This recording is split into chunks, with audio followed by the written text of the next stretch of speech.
Kumusta sa aking mga kaswerteng hatid? Happy holiday sa inyo. Ayan, uunahan ko na kayo, babatiin ko na kayo kasi baka mabisi na din kayo, no? Hindi ko na kayo mabati. Ayan, happy holiday po. And then, ngayon papasok na naman tayo sa bagong taon, bagong pag-asa. Yun po.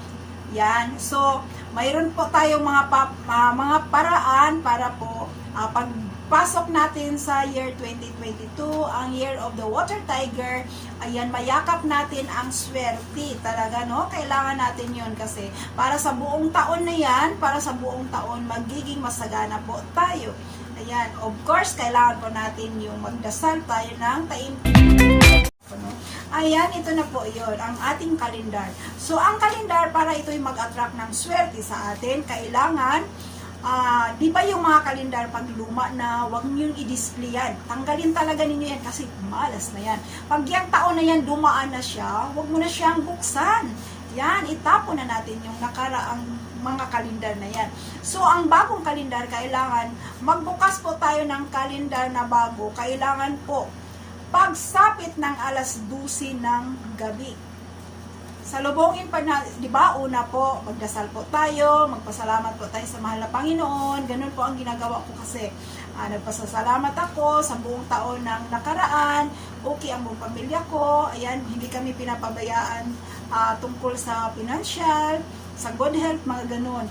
Buo ang pamilya, masaya ang pamilya, ayan, maganda yan, ganyan, magpasalamat po tayo. At pagpasok ng bagong taon, di ba, magdasal din po tayo. Ang iba nagsisindi ng kandila kasi pasalamat na ayan, bilang pagsalubong para swertihin tayo. Kailangan magdasal muna tayo, no? Ang iba nga nagpapaputok, pero ngayon bawal na yung mga ganon. Kasi naniniwala sila na nataboy yung mga masama, no? At saka, ayan, ma-attract yung swerte. So, ito po yung calendar ang isi-share ko sa inyo. Pero mga kaswerteng hatid ha, wag na wag niyong buksan yung calendar ninyo ngayon kasi hindi pa dumating yung alas 12 ng gabi. Kailangan yun, buksan natin yun, alas 12 ng gabi. Yung pagpasok talaga ng pagpasok talaga ng New Year. Yun, buksan nyo yung kalendar nyo at i-display na siya, no? Tapos, pagsabit ng kalendar, kailangan, tingnan mo talaga yung mga numero na yun. Yan. Pagbukas mo, yan. Ako kasi, binigyan ako ng kalendar. Ang saya ko kasi, yung kalendar na ito, sa pungso ito, may pungso na sign. Ayan. So, swerte ito kasi red. Yan. Salamat sa nagbigay sa akin. Ang nagbigay sa akin ito is aking kapitbahay. And, of course, samahan na din natin, bonus na rin mga kaswerte, no? Yun po ang paggamit ng kalendar.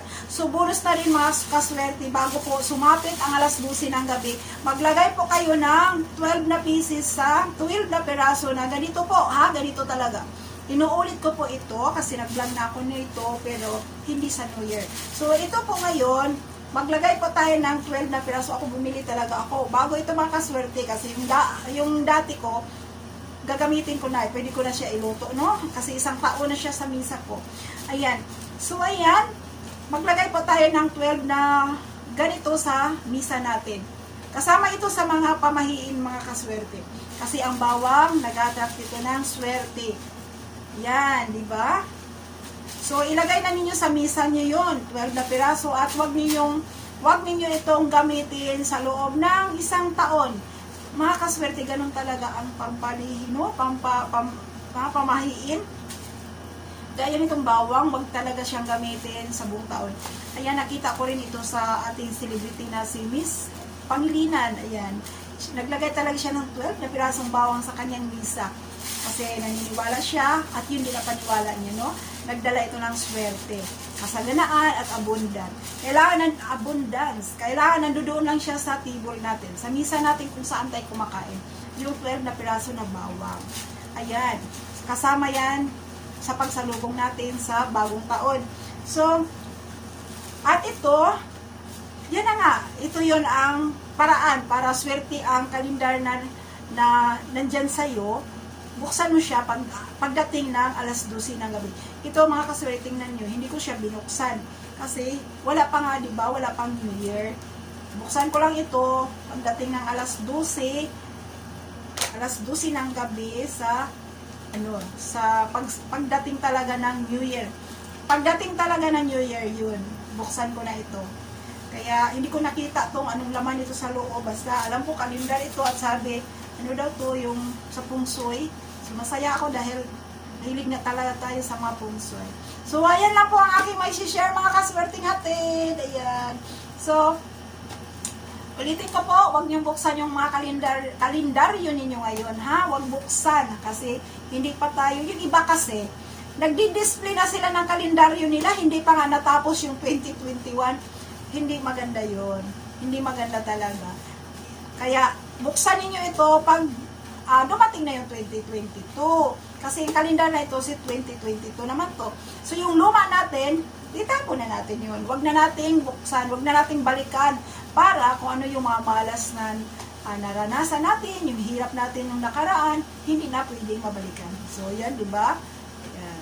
So, kung natapos na, huwag nang balikan. So, ito na po ang aking may share ngayon. Sana po mayroon din kayo napupulot sa araw na ito.